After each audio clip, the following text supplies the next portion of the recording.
ಇದು ಬಂದು ಒಂದು ರಾಜಕೀಯದ ವಿಚಾರ ಬಂದು ಬೇರೆಯವ್ರನ್ನ ಟೀಕೆ ಮಾಡೋದು, ಬೇರೆಯವ್ರನ್ನ ಅವಮಾನ ಮಾಡೋದು ಅದೆಲ್ಲ ತಪ್ಪು ಸರ್. ಯಾಕೆಂದ್ರೆ ಅವರು ನೆಲ್ಪಾಡೋರು, ಅವ್ರ ತಂದೆ ಏನಂತನೋ ಎಲ್ಲರಿಗೂ ಗೊತ್ತು, ನೆಲ್ಪಾಡು ಏನಂತನೋ ಎಲ್ಲರಿಗೂ ಗೊತ್ತು. ಅವ್ರು ಏನೇನು ಮಾಡಿದ್ದಾರೆ, ಏನೇನು ಕೆಲಸ ಮಾಡಿದ್ದಾರೆ. ಏಕೆಂದ್ರೆ ಅವರು 10 ವರ್ಷ ಗೆದ್ಕೊಂಡು ಬಂದರು. ಯಾರಿಗೇನು ಮಾಡಿದ್ದಾರೆ, ಇಲ್ಲಿ ಬೆಂಗಳೂರಲ್ಲಿ ಇದ್ಕೊಂಡು ಕರ್ನಾಟಕದಲ್ಲಿ ಕನ್ನಡದವ್ರಿಗೆ ಏನು ಮಾಡಿದ್ದಾರೆ, ಒಂದು ಆ ಕಡೆ ನಮ್ಮ ಆ ಕಡೆ ಸೈಡಲ್ಲಿ ಡಬಲ್ ರೋಡಿಂದ ಆ ಕಡೆ ಒಂದು ಕನ್ನಡ ಪರ ಸಂಘಟನೆ ಇಲ್ಲ. ಕನ್ನಡ ಪರ ಸಂಘಟನೆಯವರು ಇಲ್ಲೇ ಬರೋದು ಬೆಂಗಳೂರಲ್ಲಿ ಅಂತ ಹೇಳ್ತಾರೆ. ಏಕೆಂದರೆ ಬರೀ ಇವ್ರ ದಪ್ಪಳಲ್ಕೆನೆ ಇವರು ಕರ್ನಾಟಕದಿಂದ ಬಂದಿದ್ದಾರೆ, ಇವರು ಕೇರಳದಿಂದ ತಾನೇ ಬಂದಿದ್ದಾರೆ. ಕೇರಳದಿಂದ ಬಂದು ಇವರು ಕನ್ನಡದಲ್ಲಿ ಈಗ ನಮ್ಮ ಕನ್ನಡದವ್ರು ಓಟ್ ತಾನೇ ಅವ್ರು ಬೀಳ್ತಾ ಇರೋದು. 10 ವರ್ಷ ಗೆದ್ರಲ್ಲ, ಯಾರಿಗೇನು ಮಾಡಿದ್ದಾರೆ, ಅವರು ಯಾರಿಗೇನು ಸಪೋರ್ಟ್ ಮಾಡ್ತಾ ಇದ್ದಾರೆ? ಏನಿಲ್ಲ ಸರ್. ಒಬ್ಬರನ್ನ ಅವಮಾನ ಮಾಡೋದು, ಒಬ್ಬರನ್ನ ಟೀಕೆ ಮಾಡೋದು ಅದು ಗೌರವ ಅಲ್ಲ ಸರ್. ಫಸ್ಟು ಯಾವಾಗಲೂ ನಾವು ಮರ್ಯಾದೆ ಕೊಡಬೇಕು ಅಂದರೆ ಒಬ್ರಿಗೆ ಮರ್ಯಾದೆ ಕೊಟ್ಟು ಅವರಿಂದ ನಾವು ಮರ್ಯಾದೆ ತಗೊಳ್ಬೇಕು. ಏಕೆಂದರೆ ಈ ಥರ ಎಲ್ಲ ಮಾಡೋದು, ಅವ್ರನ್ನ ವಿರೋಧವಾಗಿ ಮಾತಾಡೋದು, ಇವ್ರನ್ನ ವಿರುದ್ಧವಾಗಿ ಧರ್ಮದ ಬಗ್ಗೆ ಇವರೇ ಜಾತಿ ಬಗ್ಗೆ ಇವ್ರು ಹೇಳ್ತಾರೆ. ಇವ್ರು ಯಾವ ಜಾತಿನ ಸರ್? ಇವ್ರು ಯಾವ ಜಾತಿನೇ ಹೇಳಿ? ಇವ್ರು ನೆಲ್ಪಾಡು ಅಂತ ಹೇಳ್ತಾರ, ಇವರು ಕ್ರಿಶ್ಚಿಯನ್ಗೆ ಹೋದ್ರೆ ಕ್ರಿಶ್ಚಿಯನ್ ಅಂತ ಹೇಳ್ತಾರ, ಮುಸ್ಲಿಮ್ಗೆ ಹೋದ್ರೆ ಮುಸ್ಲಿಮ್ ಅಂತ ಹೇಳ್ತಾರ, ತಮಿಳ್ಗೆ ಹೋದ್ರೆ ತಮಿಳ್ ಅಂತ ಹೇಳ್ತಾರ, ಎಲ್ಲರೂ ನಮ್ಮ ಅಕ್ಕ ತಂಗಿ ನಮ್ಮ ಅಣ್ಣ ತಮ್ಮ ಅಂತ ಹೇಳ್ತಾರ. ಇವ್ರು ಯಾವ ಧರ್ಮನ ಸರ್? ಯಾವ ಧರ್ಮ ಎತ್ತಿಡಿತಾರೆ ಇವರು? ಮಾತಾಡೋಕೆ ಹೋದ್ರೆ ತುಂಬ ಇರುತ್ತೆ ಸರ್, ಬೇಡ. ಯಾಕೆಂದ್ರೆ ವೈಯಕ್ತಿಕವಾಗಿ ಇರಬೇಕು. ಆ ಥರ ದೊಡ್ಡವ್ರ ಬಗ್ಗೆ ಟೀಕೆ ಮಾಡೋದು ಚೆನ್ನಾಗಿಲ್ಲ ಸರ್. ಇವ್ರಿಗೆ ಗೊತ್ತಿಲ್ಲ ಅಂತಂದ್ರೆ ಇವ್ರಿಗಿಂತ ಸೀನಿಯರ್ನ ತಿಳ್ಕೊಂಡು ಮಾತಾಡಬೇಕು. ಓಕೆನಾ? ಇದು first and last warning. Next time ಇದು ರಿಪೀಟೆಡ್ ಆದ್ರೆ ಇದ್ರಲ್ಲಿ ನಡೆಯೋಂಥ ಕೆಲಸಗಳೇ ಬೇರೆ ಇರುತ್ತೆ. ಒಬ್ಬೊಬ್ಬರನ್ನು ಇಲ್ಲಿ ರೊಚ್ಗೆದ್ರೆ ಅವ್ರಿಗೆ ಬೆಂಗಳೂರಲ್ಲಿ ಇರೋಂಗಿಲ್ಲ, ಆ ಥರ ಪರಿಸ್ಥಿತಿ ಬರುತ್ತೆ.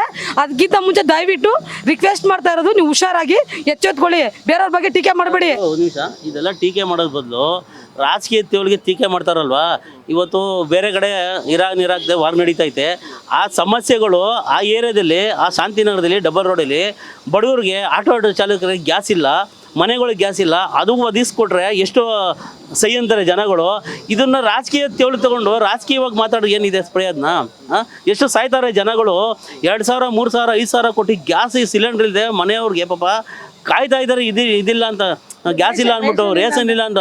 ಅದನ್ನ ಮಾಡಿದೆ ಇದನ್ನ ರಾಜಕೀಯ ತೆವಳಿಗೆ ಏನು ಮಾಡ್ಬೇಕು? ಇದನ್ನ ಏನು ಅವಶ್ಯಕತೆ ಇದೆ? ಇನ್ನೊಂದು ನಿಮಿಷ, ಆ ಕಡೆ ಸೈಡಲ್ಲಿ ಡಬಲ್ ರಿಂದ ಆ ಕಡೆ ಎಲ್ಲರೂ ಅವತ್ತು ದುಡ್ದು ಅವತ್ತು ತಿನ್ನೋಂಥವ್ರು ತುಂಬ ಬಡವರು ಇದ್ದಾರೆ, ತೀರಾ ನಿರ್ಗತಿಕ ಸ್ಥಿತಿನಲ್ಲಿದ್ದಾರೆ.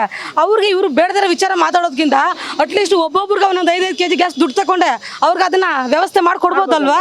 ಯಾಕೆಂದ್ರೆ ರೇಷನ್ ಇಲ್ಲ. ಅವರು ಅವತ್ತಿನ ದಿವಸ ದುಡ್ದು ಅವ್ರ ಮನೆ ಫೀಸ್ ನೋಡಬೇಕು, ಮಕ್ಕಳನ್ನ ನೋಡಬೇಕು, ಬಾಡಿಗೆಗಳನ್ನ ಕಟ್ಟಬೇಕು, ಪೇಷಂಟ್ ಇರ್ತಾರೆ, ಅದೆಲ್ಲ ಮಾಡ್ಬೋದಲ್ವಾ ಸರ್? ಮತ್ತು ಅವಾಗೆಲ್ಲ ಮಳೆ ಟೈಮಲ್ಲಿ ಎಷ್ಟು ಮನೆಗಳಿಗೆ ನೀರು ಹೋಯ್ತು, ಅದು ಯಾರು ಬಂದು ನೋಡಲೇ ಇಲ್ಲ. ಎಷ್ಟು ಜನ ಸಾವಾಗ್ತಾರೆ. ರಾಮಲಿಂಗಾರೆಡ್ಡಿ ಅವ್ರು ಮಾಡೋ ಕೆಲಸ ಇವ್ರು ಏನು ಮಾಡಿಲ್ಲ. ಸುಮ್ಮನೆ ಬೇರೆದು ಮಾತಾಡ್ಬೇಕು ಇವರು. ರಾಮಲಿಂಗಾರೆಡ್ಡಿ ಅವ್ರು ಒಳ್ಳೆ ಕೆಲಸ ಮಾಡೋದು ಅಲ್ಲ, ಅವ್ರು ಮಾಡಿದಾರೆ. ಅವ್ರು ಮಾಡೋ ಕೆಲಸ ಇವ್ರು ಯಾಕೆ ಮಾಡಲಿ? 10 ವರ್ಷ ಗೆದ್ಮೇಲೆ ಇವನೇನು ಮಾಡ್ದ? ಯಾರಿಗೇನು ಮಾಡಿದ್ದಾನೆ? ಬೇರೆಯವ್ರ ಬಗ್ಗೆ ಮಾತಾಡಬಾರ್ದು ಸರ್. ಫಸ್ಟ್ ನಮ್ಮನ್ನ ನಾವು ನೋಡಬೇಕು. ಯಾಕೆಂದ್ರೆ ನಮ್ಮ ಬೆನ್ನ ನಾವು ತಿರ್ಗಿ ನೋಡ್ಕೊಳಕ್ಕೆ ನಮ್ಮ ಕೈನಲ್ಲಿ ಆಗಲ್ಲ. ಆದ್ರೆ ಮತ್ತೊಮ್ಮೆ ಮೊಗದೊಮ್ಮೆ ಅವ್ರನ್ನ ರಿಕ್ವೆಸ್ಟ್ ಮಾಡ್ತಾ ಇರೋದೇನು ಗೊತ್ತಾ? ಬೇರೆಯವ್ರ ಬಗ್ಗೆ ಟೀಕೆ ಮಾಡಬೇಡಿ. ನಿಮ್ಮ ಕೈಲಾದ್ರೆ ಒಳ್ಳೇದು ಮಾಡಿ. ಯಾಕೆಂದ್ರೆ ಬೇರೆಯವ್ರನ್ನ ಟೀಕೆ ಮಾಡಿದ ತಕ್ಷಣ ದೊಡ್ಡ ಮನ್ಸು ಅಂತ ಹೇಳ್ತಾರೆ ಸರ್, ಜನ ಉಗಿತಾರೆ ಸರ್. ಅವ್ರ ಏರಿಯಾದಲ್ಲಿ ಎಷ್ಟೊಂದು ಸಮಸ್ಯೆಗಳೈತೆ ಸರ್ ಗೊತ್ತಾ? 1.5 ವರ್ಷ 2 ವರ್ಷದಿಂದ ರೋಡ್ ರೆಡಿ ಆಗಿಲ್ಲ. ಇನ್ನ ಜನಗಳು ಎಷ್ಟು ವೀಸಿಂಗ್ ಪ್ರಾಬ್ಲಮ್ಮು, ಶುಗರ್ BP ಅವ್ರು ಇದ್ದಾರೆ ಗೊತ್ತಾ? ಒಂದು ವ್ಯಾಪಾರ ಮಾಡೋಕ್ಕಾಗ್ತಾರೆ ಈ ಸಂದರ್ಭದಲ್ಲಿ. ಇವ್ರು ಮಾತಾಡೋದ್ರಿಂದ ಏನು ಸಮಸ್ಯೆ ಬಗೆಹರಲ್ಲ ಸರ್. ಒಬ್ಬೊಬ್ರು ನೋಡಿದಾಗ ರಾಮಲಿಂಗಾರೆಡ್ಡಿ ಅವ್ರು ಮಾಡೋಂಥ ಒಂದು ಕೆಲಸ ಇವ್ರು ಮಾಡಿಲ್ಲ. ಸುಮ್ಮನೆ ಇವ್ರಿಬ್ರು ಗೆದ್ಬಿಟ್ಟು ಇವ್ರು ದುಡ್ಡು ಮಾಡ್ಕೊಳಕ್ಕೆಲ್ಲ ಸರ್. ಜನಗಳಿಗೆ ಏನು ಮಾಡ್ತಾ ಇದ್ದಾರೆ ಸಪೋರ್ಟ್? ಇವರು ಏನು ಮಾಡಿಲ್ಲ ಸರ್. ದಯವಿಟ್ಟು ಕ್ಷಮೆ ಇರಲಿ. ದಯವಿಟ್ಟು ಯಾರನ್ನೂ ಈ ಥರ ಆಕ್ಷೇಪಣೆ ಮಾಡಬಾರ್ದು. ಅವರು ಚೆನ್ನಾಗಿರಲ್ಲ ಸರ್ ಇದು.